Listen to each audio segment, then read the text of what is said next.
दोस्तों आप हमारे चैनल को लाइक करें, सब्सक्राइब करें और साथ में बेल आइकन को भी प्रेस। नमस्कार दोस्तों, स्वागत है आपका आपके अपने YouTube चैनल RKIT इलेक्ट्रिकल पर। तो फ्रेंड्स, अपन यहाँ पर लगातार इलेक्ट्रिकल टेक का कोर्स कवर कर रहे हैं, उसको लेकर चल रहे हैं, बारीकी से उसको समझ रहे हैं। तो फ्रेंड्स, आप हमारे साथ बने रहिए। तो अपना जो टॉपिक चल रहा था वो 3 फेज इंडक्शन मोटर के बारे में अपन यहाँ पर चर्चा कर रहे थे। तो अपन ने पीछे पढ़ा था कि जो 3 फेज इंडक्शन मोटर होती है वो कैसे कार्य करती है, कितने प्रकार की होती है, हमने उसके प्रकार भी जान लिए हैं। उसको स्टार्टिंग के लिए क्या विधि अपनाई जाती है, तो हमने उसके स्टार्टर के बारे में हम इनके पढ़ चुके हैं। तो आज अपन यहाँ पर चर्चा करने वाले हैं वो है अपना टॉपिक आज का, जो सिंक्रोनस मोटर होती है उसके बारे में अपन यहाँ पर चर्चा करने वाले हैं। तो सिंक्रोनस मोटर होती है उसके बारे में अपन यहाँ पर चर्चा करने वाले हैं, या इसको हम तुल्यकालिक मोटर भी बोलेंगे हिंदी में, तुल्यकालिक मोटर।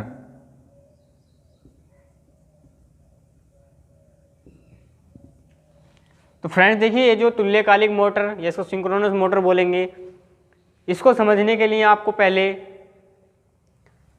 जो 3 फेज इंडक्शन मोटर है उसको आपको समझना पड़ेगा। तो उसको समझने के लिए आप हमारा पिछला वीडियो देखें जो आपको प्लेलिस्ट में मिल जाएगा। 3 फेज इंडक्शन मोटर के नाम से प्लेलिस्ट बनी हुई है, उसमें आप जाकर के देख सकते हैं। तो इसको समझने के लिए आपको वो ज़रूर देखना पड़ेगा, तभी ये आपके समझ में आएगा। तो चलिए शुरू करते हैं अपना टॉपिक। और आपको हमारा वीडियो पसंद आए तो आप हमारे वीडियो को लाइक कीजिए और अपने दोस्तों में शेयर कीजिए, हमारे चैनल को सब्सक्राइब कीजिए, ताकि कोई भी इलेक्ट्रिकल ट्रेड से संबंधित एग्ज़ाम आए उसको आप अच्छे से क्वालिफाई कर सको। मैं यहाँ पर आपको ज़्यादा से ज़्यादा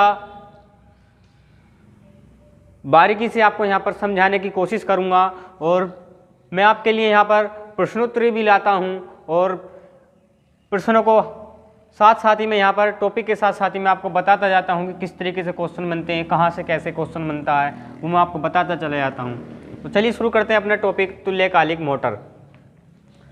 देखिए, तुल्यकालिक मोटर क्या होती है, इसको समझने के लिए मैं आपको देखिए एक चित्र की भांति आपको चित्र की तरह आपको एक समझ लेकर के आपको समझाता हूँ किस तरीके से काम करती है। तो देखिए, ये क्या है, एक तुल्यकालिक मोटर का स्टेटर है।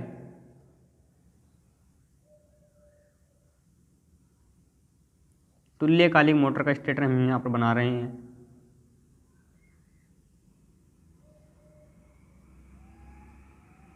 ये स्टेटर बन गया है। अब देखिए फ्रेंड्स, इसमें एक तो स्टेटर होता है और एक इसका में रोटर होता है। अब देखिए, जान लीजिए इसमें 2 प्रकार के रोटर प्रयोग किए जाते हैं। 2 प्रकार के रोटर प्रयोग किए जाते हैं। कौन कौन से? तो सैलिएंट पोल रोटर, एक आपका होता है इसमें बेलनाकार रोटर, बेलनाकार। इनकी चर्चा जब मैंने आपको अल्टरनेटर पढ़ाया मैं उसमें कर चुका हूँ, ये किस तरीके से होते हैं और कैसे कार्य करते हैं, मैं इसके बारे में आपको बहुत अच्छे तरीके से बता चुका हूँ। तो देखिए इसमें क्या होता है, मैं यहाँ पर रोटर की बात कर लेता हूँ। तो देखिए रोटर किस तरीके से होता है इसमें।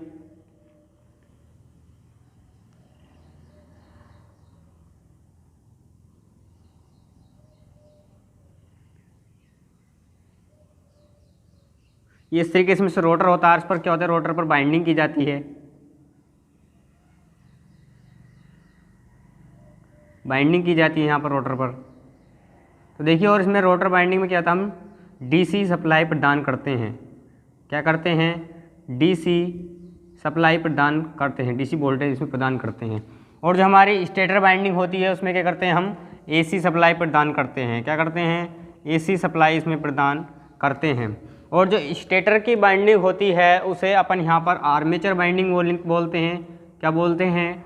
आर्मेचर बाइंडिंग बोलेंगे इसको, आर्मेचर बाइंडिंग उसको यहाँ पर बोलेंगे। और जो रोटर पर बाइंडिंग की जाती है उसको बोलते हैं हम यहाँ पर फील्ड बाइंडिंग बोलते हैं। क्या बोलते हैं? फील्ड वाइंडिंग उसको अपन यहाँ पर बोलेंगे। ये आपका रोटर हो गया और ये आपका स्टेटर हो गया। अब देखिए वर्क कैसे करती है, ये वर्क कैसे करती है उसके बारे में अपन यहाँ पर जान लेते हैं कि वर्क कैसे करती है। ये पोल हो गए NS पोल। जब देखिए हम क्या करते हैं, जब हम इसमें मोटर में 3 फेज AC सप्लाई प्रदान करते हैं, जब हम इसमें 3 फेज AC सप्लाई प्रदान करते हैं तो आप जानते हैं, मैंने आपको पिछली वीडियो में भी बताया है क्या होता है, जो स्टेटर की बाइंडिंग होती है, जो आर्मेचर बाइंडिंग होती है, उसमें क्या होता है, एक चुंबकीय क्षेत्र उत्पन्न हो जाता है। क्या हो जाता है, एक चुंबकीय क्षेत्र उत्पन्न हो जाता है। वो किस तरीके से घूमता हुआ दिखाई देता है, वो घूमने वाला होता है। उस घूमने की गति को क्या बोलते हैं, तुल्यकालिक गति बोलते हैं। क्या बोलते हैं, तुल्यकालिक गति उसको अपन यहाँ पर बोलते हैं। तो देखिए अपन यहाँ पर बात कर रहे थे, इसमें 2 प्रकार की बाइंडिंग होती है। जो स्टेटर की बाइंडिंग होती है इसे अपन यहाँ पर आर्मेचर बाइंडिंग, तथा जो रोटर पर की जाती है उसे फील्ड बाइंडिंग बोलते हैं। देखिए इसमें स्टेटर तथा रोटर दोनों को सप्लाई प्रदान की जाती है।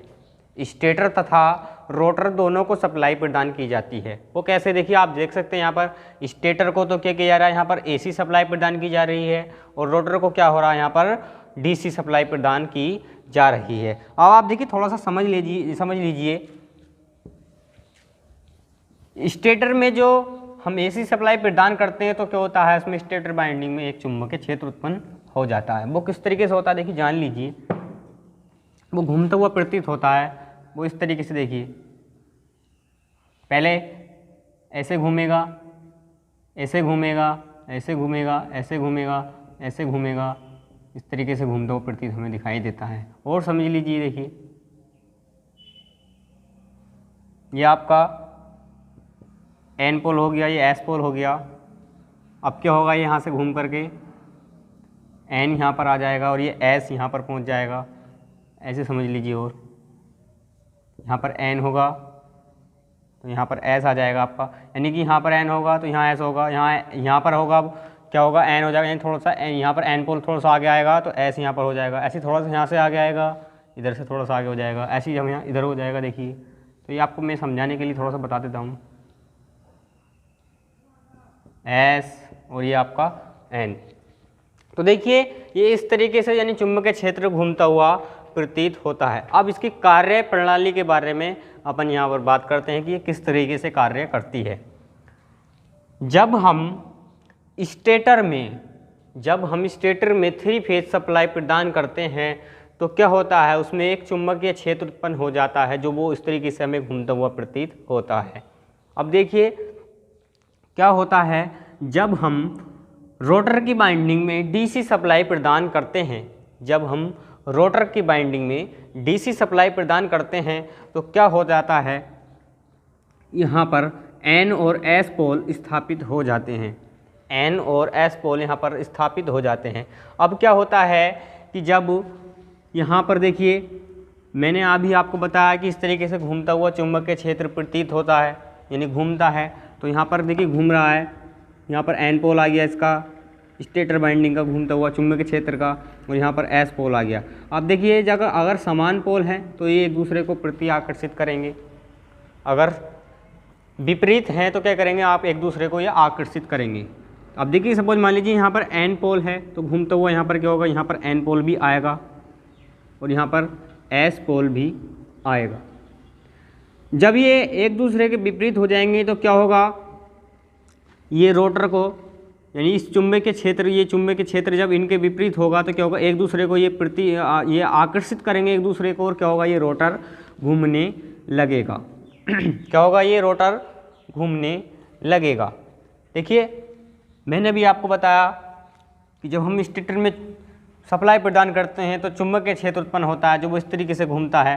तो आप देखिए जब हम रोटर की बाइंडिंग में DC सप्लाई प्रदान करते हैं तो क्या होता है, उसमें ये इस तरीके से क्या होता है, इसमें N तथा S इसमें पोल यानी कि इसमें बन जाते हैं। अब देखिए ये N पोल तथा S पोल इस तरीके से राउंड कर रहे हैं तो इसमें एक बार जाकर के ये विपरीत जरूर होंगे। तो जब जैसे ये एक दूसरे के विपरीत होंगे तो क्या होगा, ये एक दूसरे पर बल लगाएंगे और क्या होगा, रोटर घूमने लगेगा। क्या होगा, रोटर घूमने लगेगा। इस तरीके से इसकी कार्य प्रणाली होती है। इस तरीके से इसकी कार्य प्रणाली होती है। और देखिए एक बात और यहाँ पर जान लें, जो रोटर में सप्लाई दी जाती है वो मैंने आपको पिछली वीडियो में बताया था कैसे दी जाती है। ये क्वेश्चन पूछ लिया जाता है कैसे दी जाती है, तो कैसे दी जाती है, स्लिप रिंग मतलब कार्बन ब्रशेज के द्वारा इसमें सप्लाई, डीसी सप्लाई इसमें प्रदान की जाती है। तो मैं यहाँ पर कुछ टॉपिक लिख देता हूँ आपके लिए।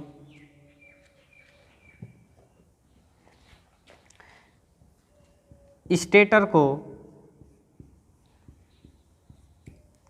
एसी सप्लाई तथा रोटर को डीसी सप्लाई प्रदान करते हैं।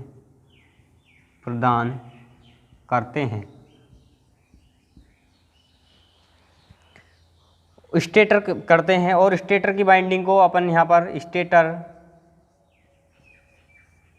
की बाइंडिंग को आर्मेचर बाइंडिंग तथा रोटर की बाइंडिंग को क्या कहते हैं, फील्ड बाइंडिंग कहते हैं। फील्ड बाइंडिंग कहते हैं, क्या कहते हैं, फील्ड बाइंडिंग कहते हैं। तो देखिए हमने क्या किया,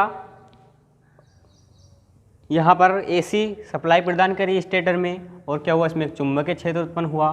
तो चुंबकीय क्षेत्र उत्पन्न हुआ तो यहाँ पर ये जो पोल हुए ये विपरीत हुए और यहाँ पर क्या हुआ, ये क्या हुआ, यहाँ पर मैग्नेट लॉगिंग हुआ, यहाँ पर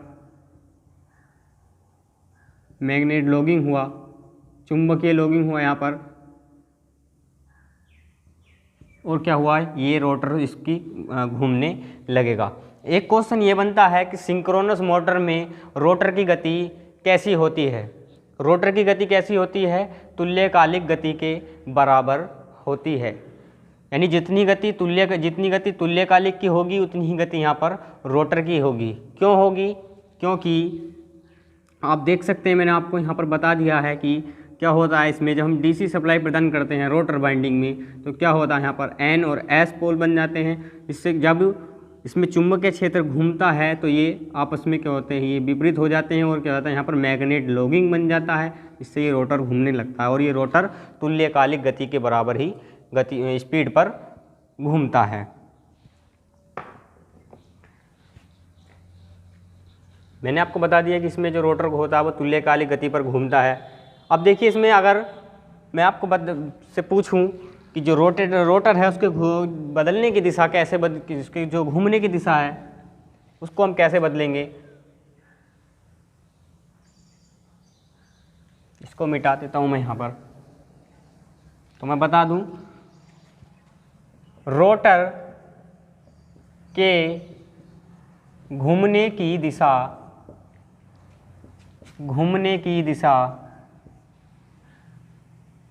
एसी सप्लाई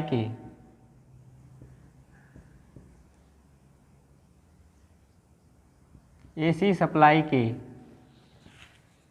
दो फेजों को आपस में बदलकर हम क्या कर सकते हैं, इसकी जो घूर्णन दिशा है उसको हम बदल सकते हैं। इसकी जो घूर्णन दिशा होती है हम उसको यहाँ पर चेंज कर सकते हैं, बदल सकते हैं। और देखिए क्या होता है, इसमें जो डीसी सप्लाई प्रदान की जाती है मैंने बता दिया आपको, वो स्लिप रिंग तथा ब्रशेज के द्वारा प्रदान की जाती है। और देखिए आप यहाँ पर और समझ लीजिए, मैं आपको और अच्छे से समझाने की कोशिश करता हूँ। यहाँ पर देखिए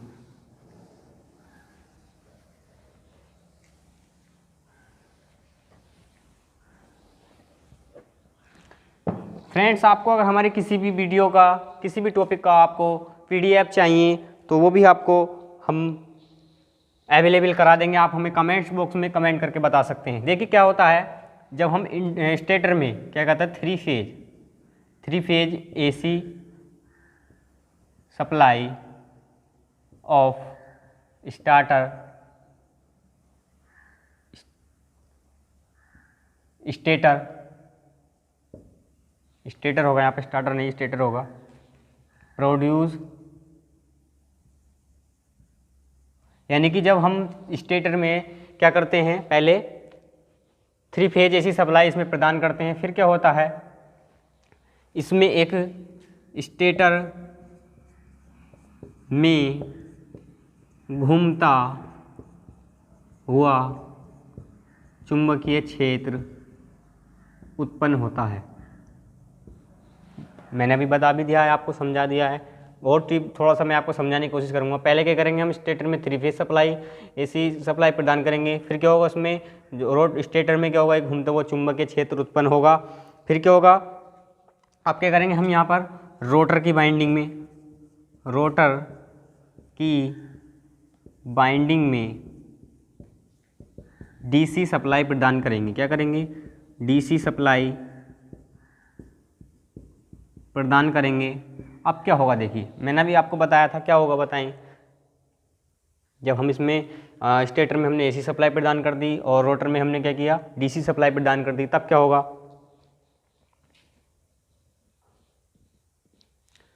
क्या होगा, जो स्टेटर के अंदर चुंबकीय क्षेत्र के जो पोल हैं तथा जो रोटर के पोल हैं, वो आपस में क्या होगा, वहाँ उन दोनों में क्या होगा, मैग्नेट लॉगिंग बनेगा और रोटर उसी दिशा में, यानी कि जो तुल्यकालिक गति है उसी गति पर घूमने लगेगा, और जिस दिशा में तुल्यकालिक गति है उसी दिशा में घूमने लगेगा। मैं लिख देता हूँ। अब क्या होगा, स्टेटर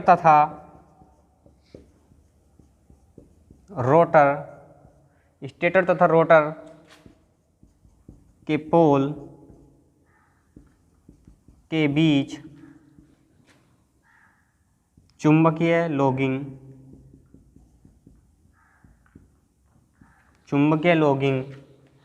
उत्पन्न होगा, और क्या होगा, रोटर घूमने लगेगा, रोटर घूमने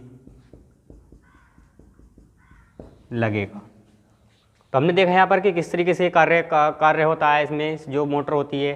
तो देखिए इसमें मैंने बताया आपको, पहले क्या करते हैं हम 3 फेज एसी सप्लाई इसमें स्टेटर में देते हैं, फिर क्या होता है, स्टेटर में घूमते हुए चुंबकीय क्षेत्र उत्पन्न होता है, जो घूमता हुआ होता है। मैंने आपको बताया जब इसमें इस तरीके से घूमेगा, मैंने आपको भी चित्र बनाकर भी बताया किस तरीके से होता है।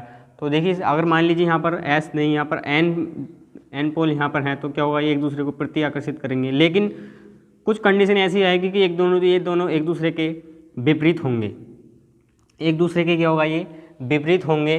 तो क्या होगा, ये यहाँ पर एक मैग्नेट लॉगिंग बन जाएगा, और रोटर क्या होगा, घूमने लगेगा। किस गति पर घूमेगा, तुल्यकालिक गति पर घूमने लगेगा, और जिस दिशा में तुल्यकालिक गति है उसी दिशा में घूमेगा, उसी गति पर और उसी दिशा में घूमने लगेगा। तो फ्रेंड्स अपन ने देखा यहाँ पर जो सिंक्रोनस मोटर होती है वो किस तरीके से कार्य करती है, कैसे उसमें हम सप्लाई प्रदान करते हैं, रोटर में किस तरीके से बाइंडिंग होती है, कैसे हम उसमें सप्लाई प्रदान करते हैं, अपन ने यहाँ पर जाना। आप देख सकते हैं यहाँ पर मैंने आपको चित्र बनाकर भी समझाया, और एक समीकरण के द्वारा भी मैंने आपको समझा दिया है किस तरीके से होता है। तो फ्रेंड्स, आपको हमारा ये वीडियो पसंद आए तो आप हमारे वीडियो को लाइक कीजिए, अपने दोस्तों में शेयर कीजिए, और हमारे चैनल को ज़्यादा से ज़्यादा सब्सक्राइब कीजिए, शेयर कीजिए ज़्यादा से ज़्यादा अपने दोस्तों में, ताकि कोई भी इलेक्ट्रिकल ट्रेड से संबंधित आने वाला एग्ज़ाम में आप उसको क्वालिफाई कर सकें अच्छे से। और आपके मन में कोई भी सवाल उत्पन्न उठता है आपके मन में कि ये इसमें सवाल ये ऐसे कैसे होगा, तो आप हमें कमेंट बॉक्स में कमेंट करके बता सकते हैं, हम उसका उत्तर आपको अच्छे से देंगे, जैसे भी उसका संतुष्टिपूर्वक एकदम से आंसर हम उसको आपको देने की कोशिश करेंगे। तो तब तक के लिए फ्रेंड्स, मिलते हैं नेक्स्ट वीडियो में एक नेक्स्ट टॉपिक के साथ में। तब तक के लिए नमस्कार, धन्यवाद।